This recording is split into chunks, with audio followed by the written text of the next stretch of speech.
Hello everyone, start करते हैं आज के वीडियो को। और आज के वीडियो में हम बात करने वाले हैं ईरान और इजराइल के बीच चल रहे युद्ध के बारे में।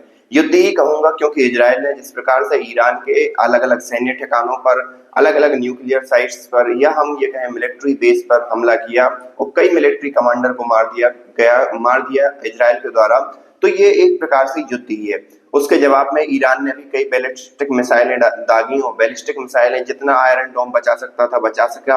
उसमें 90% एक्यूरेसी के साथ, तो समझ लो आपने अगर ईरान ने 100 मिसाइलें दागी तो सीधी सी बात है 10 मिसाइलें अपने टारगेट को हिट की। और उसका हमें देखने को भी मिल रहा है खामियाजा जो इजराइल की, उसमें हमें देखने को मिला। लेकिन एक बात यहाँ पर गौर करने वाली बात है कि जो इजराइल है वो वहीं कहीं पर किसी भी प्रकार से रुकने का नाम नहीं ले रहा है। और उसने कहा कि हमें सब पता था ये ऑपरेशन किस हद तक जाएगा। मतलब इजराइल और यूएसए इन दोनों ने मिलकर ईरान को बर्बाद करने के लिए एक प्रकार से प्रण कर लिया है या अपना मन बना लिया है।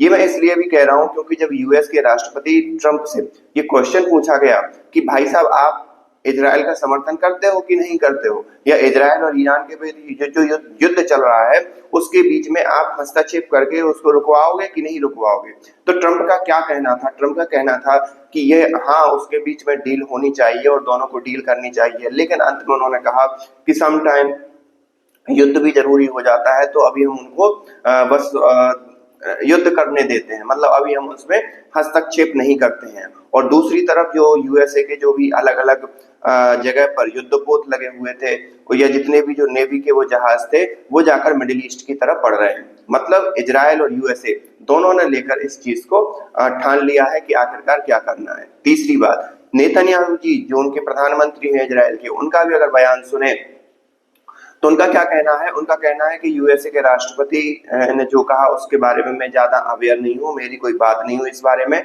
लेकिन फिर भी जो है हमारा अपना निर्णय है और उनका अपना निर्णय है। एक प्रकार से यूएसए को और यूएसए के वक्तव्य से खुद को अलग कर लेना और साथ ही साथ ये भी बता देना कि यूएसए इस पर्टिकुलर ऑपरेशन में, ऑपरेशन राइजिंग लाइन में किसी भी प्रकार से हस्तक्षेप नहीं कर रहा है। ये बात हुई यहाँ तक। दूसरी बात और अगर हम करें तो ईरान की तरफ की, तो ईरान के जो मुख्य अभी वर्तमान में जो ऑपरेशन संभाल रहे हैं सैनिकों का, उनका कहना ये है कि हम किसी भी प्रकार से युद्ध नहीं चाहते, लेकिन अगर इजराइल युद्ध करता है तो हम भी उसका जवाब देंगे। साथ ही साथ अगर इजराइल हम पर न्यूक्लियर अटैक करेगा तो पाकिस्तान उस पर न्यूक्लियर अटैक करेगा। मतलब ईरान के पास न्यूक्लियर अटैक नहीं है तो पाकिस्तान न्यूक्लियर अटैक करेगा। जबकि पाकिस्तान ने स्पष्ट, जैसे ही पाकिस्तान को ये पता चला तो पाकिस्तान ने ये स्पष्ट कर दिया कि वो किसी भी प्रकार से ईरान की सहायता नहीं कर रहा है और होगा भी यही। पाकिस्तान ने अगर ईरान की सहायता करने की सोची, न्यूक्लियर बम तो छोड़ दो, अगर उसने सहायता करने की सोची भी तो वहां पर जो $2 बिलियन इतनी जो मदद पहुंचाई जा रही है अमेरिका के थ्रू, वो सारी के सारी स्टॉप हो जाएगी और पाकिस्तान दिवालिया होने की कगार पर चला जाएगा। तो पाकिस्तान को अपनी सीमाएं पता है। तो ये सारा चीज अभी चल रहा है और पहले से ही रसिया यूक्रेन का युद्ध चल रहा था। और इन सब चीजों से जो देश में महंगाई है, क्योंकि क्रूड ऑयल की कीमतें बढ़ेंगी तो महंगाई भी बढ़ेगी, तो युद्ध किसी के लिए लाभदायक नहीं है। बट फिर भी जो भी अपडेट आता है हम बात करते रहेंगे। मिलते हैं नेक्स्ट वीडियो में, तब तक के लिए थैंक यू।